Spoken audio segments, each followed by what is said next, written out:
Allez, bonjour à tous, bonjour à toutes, j'espère que vous allez super bien. Bienvenue dans la revue de ce 10, oui, ce 10 septembre 2023.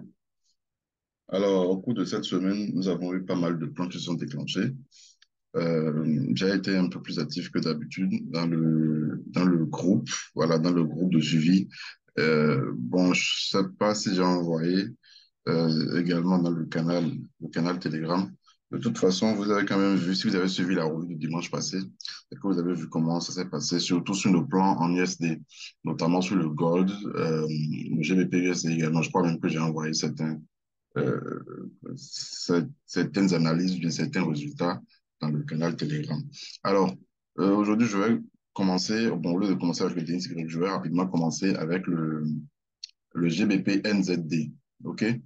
Le GBP NZD, bon, je crois qu'on a une très bonne configuration. Je ne sais pas si j'avais parlé de ça la dernière fois, mais bon, je surveillais ça quand même, d'accord? C'était un certain que je surveillais parce que voilà, on avait un support haussier, on a une tendance haussière, d'accord? Le prix évolue au sein de bon, c'est pas un canal parce que c'est pas parallèle, d'accord? Mais bon, avec ça, on peut parler de canal. Avec les deux, on peut parler de canal.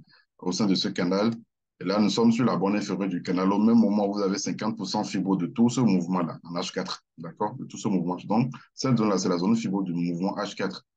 Donc, le prix, en fait, moi, je m'attendais au cours de la semaine à ce que ça touche. Je crois que c'est le vendredi finalement que ça a touché dans la soirée. Ça a touché les 50% et là, c'est en train de partir. Alors, on avait deux possibilités. Moi, je ne l'ai pas pris. On est déjà le vendredi et tout, donc je ne l'ai pas pris.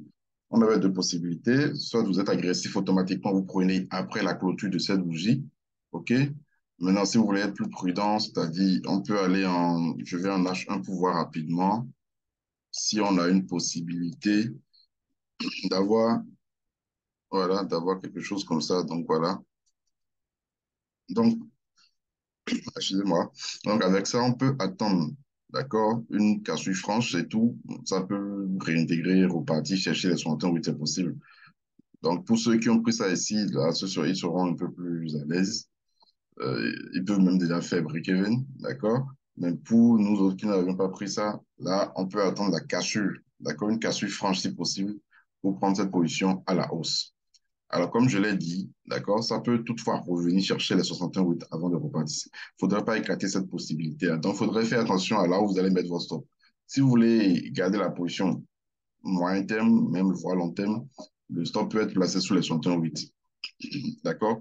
Mais si c'est une position court terme, une position prise après cassure ici, le stop déjà peut être mis sous ce creux-là. Voilà, donc c'est à vous de voir en fait. Mais je crois quand même que c'est une configuration qui est vraiment intéressante et qu'il faudrait vraiment surveiller. De toute façon, nous allons vraiment surveiller ça au cours de la semaine.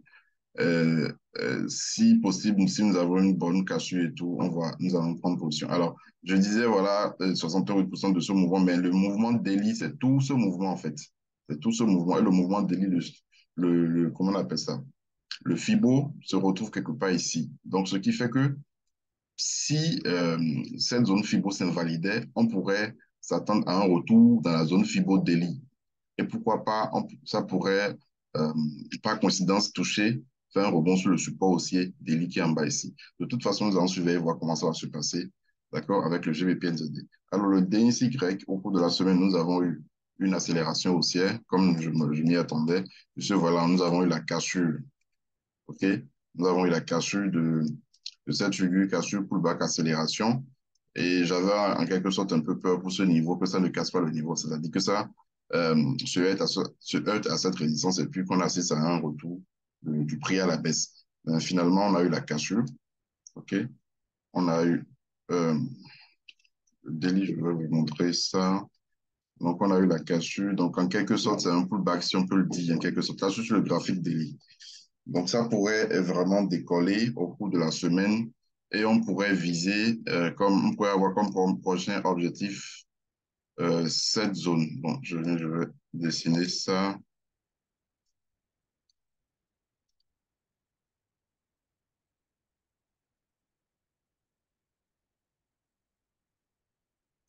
Voilà, on pourrait avoir cette zone comme prochain objectif. Donc, si je viens sur l'euro USD, alors l'euro USD, je l'ai pris, je crois. Voilà, je l'ai pris, mais je ne l'ai pas envoyé. J'ai plutôt envoyé le Gold et le GBP USD et l'euro AUD. Je vais revenir sur ça tout à l'heure. Alors, l'euro USD ici, d'accord, mais je crois qu'on avait parlé quand même de ça, hein. Je crois qu'on a parlé de ça le dimanche passé lors de la revue, où je parlais de ces zones qu'il fallait attendre une cassure et tout. Donc, on a eu la cassure. Moi, je suis rentré, je crois que c'est en M15, j'ai pris position. M15, donc je crois que c'était une fibo de ce mouvement, si je ne me trompe. Je vais voir.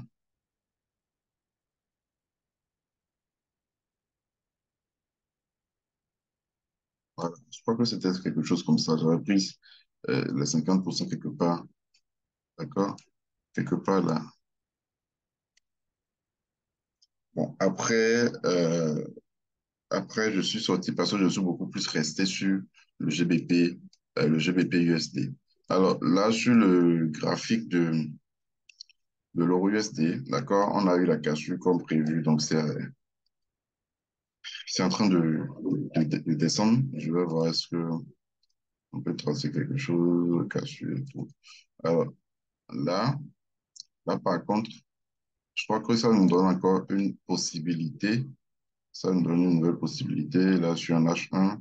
Voilà, ça me donne une possibilité. Là, ça pourrait éventuellement faire le pullback. D'accord, le pullback après cassure de cette zone. Donc, mon plan, dans ce cas, euh, si ça devait corriger, là, ce serait vraiment intéressant, c'est qu'on assiste à un retour tout au moins sur les 61,8%, d'accord, avant, avant une baisse. Là, ce serait vraiment intéressant. Voilà. Alors, ça pourrait également continuer à chuter. Et là, ceux qui traitent les cachus pourraient prendre une venture cachue de ce creux que vous avez ici. Mais ce qui serait vraiment intéressant, comme je vous l'ai dit, et que moi, je vais vraiment chercher, c'est un retour dans la zone ici pour une baisse. Là, ce serait vraiment intéressant pour l'euro USD. Alors, le GBP USD, comme je vous l'ai dit, bon, je suis toujours dedans, j'ai toujours ma position. Je crois même que j'ai renforcé la première position. Euh, Ça, c'était le dimanche, on avait tracé ce support aussi, je ne sais pas si vous en souvenez, et je disais, voilà, cash pullback et tout. Et c'est sur ça exactement que j'ai pris position. On a eu un 50%, voilà, Fibo, d'accord? Ça, je l'ai envoyé dans le groupe, même dans le canal, je crois. OK? La deuxième truc là, comment on appelle ça? C'était aussi, est-ce que c'était un Fibo? Non, c'était pas un Fibo, hein, je crois pas. Mais j'ai quand même renforcé. Ça aussi, je crois que ça a été envoyé. J'ai quand même renforcé, mais bon, c'était aussi un 50%. Mais moi, j'avais pris ça un peu plus tôt quelque part ici. C'était bien avant que ça ne touche les 50%. Toujours est-il que, toujours est-il que, là, sur le graphique H1, hein, voilà. Toujours est-il que faudrait, voilà, ça aussi, c'est cassé et tout. Je vais sur le graphique H4 pour voir. En fait, ce serait vraiment pas intéressant de prendre une position complètement en bas ici. D'accord? Le prochain objectif, bien sûr, c'est ce niveau ici. Mais pour ma part, vous savez que je n'aime pas trader bas, c'est-à-dire vendre totalement en bas ou acheter totalement en haut comme ça. Ça, ça ne serait pas vraiment intéressant. OK? Donc, l'idéal pour nous, d'accord, maintenant, c'est d'espérer vraiment que ça corrige. Que ça corrige. Là, on est en H4, on peut même espérer une correction de tout ce mouvement. Soit on a une correction, comment on appelle ça? On a une correction de tout ce mouvement, c'est-à-dire ça revient complètement dans la zone ici. Pourquoi pas un grand pullback et tout, c'est possible. OK, c'est la première possibilité. La deuxième possibilité, c'est de repasser en H1. Bon, ce que je vais faire, je reviens en H4 d'abord, je vais tracer cette zone. Alors, n'oubliez surtout pas, hein, n'oubliez surtout pas, ceux qui sont toujours intéressés par la formation, l'utilisation des retracements de fibres, toutes les combinaisons, les zones de confluence, tout ce qu'on utilise pour prendre position. Parce que vous savez bien que je ne peux pas tout donner dans les revues et tout. D'accord? Je l'utilise de façon basique dans les revues. Mais avant de prendre position, il y a euh, tout un tas d'outils, d'accord? Qu'il faudrait valider d'abord. Tout un tas de setup et tout, les zones de confiance qu'il faudrait valider avant de prendre position. Voilà. Donc, au cas où vous serez intéressé, la formation est toujours disponible. Vous recevrez cette formation, tout le packing et tout comment on appelle ça, tout le pack de la formation, voilà, en vidéo, en échange secret Telegram. au cours de 15 000 francs au lieu de 100 000 francs. OK? Et après avoir visualisé toute la formation, en tout cas, c'est une formation qui est bien détaillée, bien expliquée. Après avoir visualisé toute la formation, il y a une séance vidéo, une séance live Zoom, d'accord, qu'on organise, que j'organise avec vous pour plus d'explications au cas où vous auriez des questions et tout. Voilà. Donc, vous avez toutes les informations sur la formation, juste en détail, en description de cette vidéo aussi. Alors, je disais tantôt que pour le GBP USD, nous allons d'abord garder cette zone qui sera la zone, d'accord, H4. Maintenant, si je viens en H1 pour voir ce que ça donne, euh, bon, en H1, c'est toujours ce niveau, ok? C'est toujours ce niveau qu'on aura utilisé.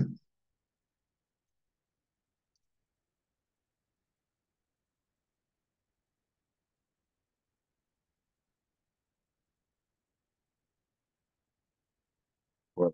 Donc, ce sont les deux possibilités, ça. Si éventuellement il devait y avoir correction, parce que si ça ne corrige pas et que ça continue, et que le mouvement baissier continue, là, il faudrait réadapter la zone FIBO. Ces zones FIBO ne seront plus valables. D'accord? Il faudrait reprendre le tracé et tout de FIBO. Donc, ça, ces FIBO-là sont valables uniquement pour les mouvements que nous avons actuellement. Donc, ce sont les différentes possibilités. La première possibilité, c'est que ça vienne dans cette zone avant de redescendre. Et bien sûr, vous avez la possibilité comment on appelle ça? De savoir quand est-ce qu'il faut prendre vos positions. Vous n'allez pas prendre position automatiquement quand ça vient de la zone. Il faut avoir d'autres outils comme je vous l'ai souligné et tout. Voilà. Donc, ce sont les deux possibilités que nous avons, les deux scénarios que nous avons, OK, sur le GBP USD. Les deux scénarios baissiers, quoi. Pour la hausse, il faudrait obligatoirement que ça dépasse et que ça casse et la résistance baissière, les 61% de, de FIBO de cette zone ici. Voilà. Alors, je sais pas, voilà le gold. Le gold, comme je vous l'ai dit, le gold, c'était vraiment très, très intéressant. C'était quoi le plan du dimanche passé? On a tracé ce support haussier, voilà, cachu, comme je vous l'ai dit, parce que le prix avait déjà touché les 61%, OK, la semaine passée. Et je disais, voilà, bon, l'idéal, c'était de prendre la position depuis ici. Mais vu qu'on a loupé ça, nous allons attendre plutôt une cachure de ce support haussier. Et c'est ce qu'on a eu au cours de la semaine. Et la position a été prise, ça a même été envoyé dans le groupe de suivi.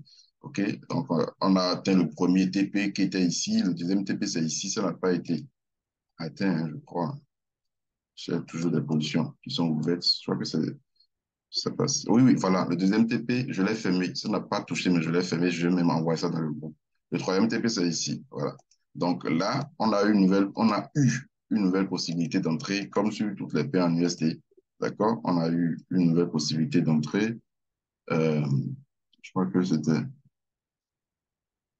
c'était, oui, voilà, c'était sur les 50% ici. D'accord? Une nouvelle possibilité d'entrée.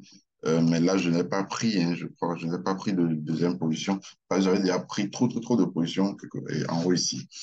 Voilà. Donc, ça revient, en fait, c'est presque le même scénario comme sur GBP USD, comme sur Euro USD.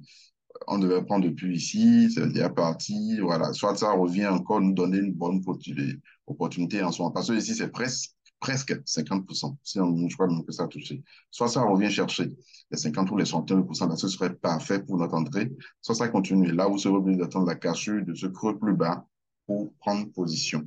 Alors, je vais essayer quelque chose. Je ne sais pas si il y a un support haussier qu'on peut tracer avec ça. Bon, ça a cassé. Avec ça aussi, mais bon, bref, je garde ça.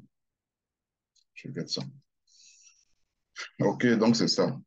C'est ça. Le plan est simple. Donc, c'est la cassure ou le retour dans la zone ici, notre zone 50%, 61% ici, pour prendre position.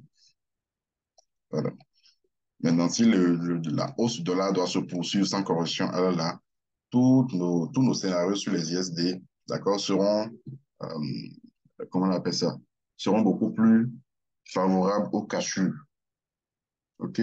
Ce sera la cassure qui sera vraiment le scénario le plus décisif, c'est-à-dire le scénario qu'on aura euh, à trader si la hausse du dollar devrait se poursuivre sans correction. Voilà. Alors, je voulais parler aussi du pair. C'était quoi déjà? Voilà, j'ai parlé déjà du GBP NZD. L'euro AUD, voilà. L'euro AUD, où je suis sorti à zéro, j'ai été un peu gourmand, hein, j'ai été un peu gourmand. Je suis sorti à zéro, pourquoi? Parce que voilà, on a pris le premier. La première position du moins. On a pris la première position. C'était où, hein, ça, ici, je crois. C'était où? Voilà, c'était le mercredi, exactement. C'était le mercredi. Vous voyez? Donc, on a même déjà dépassé largement les 50% de l'objectif parce que le premier objectif, c'était ici. Donc, on a dépassé largement pour au moins prendre, fermer une partie des gains. Mais bon, je ne l'ai pas fait. En fait, c'était un Fibo H1, d'accord? On a pris à partir d'ici et tout. Donc, c'est parti. Et puis, paf, c'est revenu. Et je suis sorti à zéro parce qu'on avait fait le break-even. Je sais pas si vous vous en souvenez. J'ai envoyé ça dans le groupe. Non, oui, dans le groupe de suivi, break-even et tout. Et après, c'est revenu tout de suite, le break-even sauté à zéro, c'est reparti à la baisse. Et là, j'ai dit, voilà, nouvelle entrée. Nouvelle entrée, pourquoi? Parce que voilà, le Fibo H4 ici nous a donné, attendez, je vais retracer parce que, voilà, c'est quelque chose du genre où je disais soit entrée sur 61,8% clôture ou sur rebond de support aussi en bas ici. Voilà, euh, on a eu l'entrée en bas ici. Donc là, c'est toujours en cours. Maintenant, je crois que c'est en train de nous laisser une bonne figure de continuation, c'est-à-dire un drapeau descendant. OK? C'est en train de nous laisser un drapeau descendant. Donc, j'enlève déjà le figo. Euh,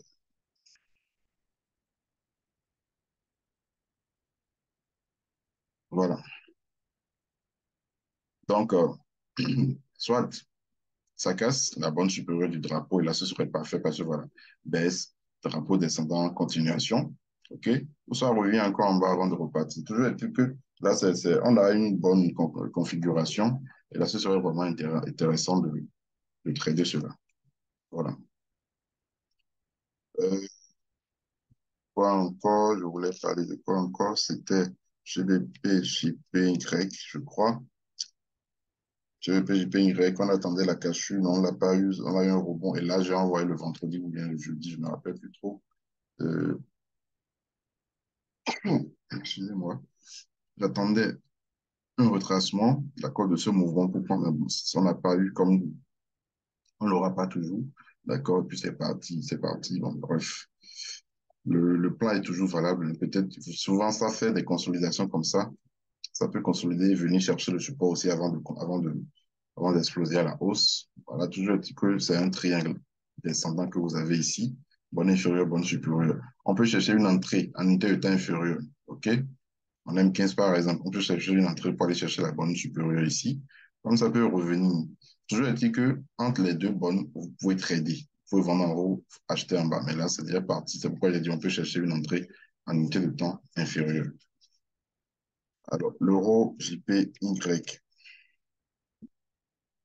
L'euro JPY, pareil, on avait parlé de ce support haussier, cassure, réintégration et tout, bref, c'est pas vraiment intéressant. C'est pas des configurations que j'aime particulièrement. Quand c'est trop convu comme ça, je n'aime pas trop, donc je ne vais pas trop m'attarder là-dessus. OK? Il y a aussi l'USDC HF que je trouve intéressant. USDC HF, je vais en H4, vous allez bien voir. C'est un peu comme sur l'euro USD, le scénario qu'on a sur l'euro USD. Cassure, pullback, accélération.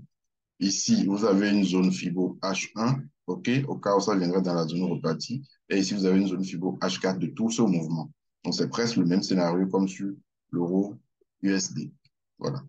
Donc, c'est aussi un des plans favoris à surveiller. Bon, voilà, c'est tout pour aujourd'hui. N'oubliez surtout pas de liker, de partager, de vous abonner si ce n'est pas encore le cas. Et si vous êtes intéressé par l'information également, vous avez tous les détails dans la description de la vidéo. Si vous n'avez pas de compte ISM et que vous voulez ouvrir un nouveau compte, utilisez mon lien de partenariat. Une fois que vous ouvrez le compte, vous faites un dépôt minimum de 100 dollars et puis vous êtes ajouté dans le groupe de suivi. À part cela, si vous avez déjà un compte, vous pouvez ouvrir un compte supplémentaire toujours avec mon lien et puis vous serez ajouté. Voilà. Très bon dimanche et bonne semaine de trading à vous.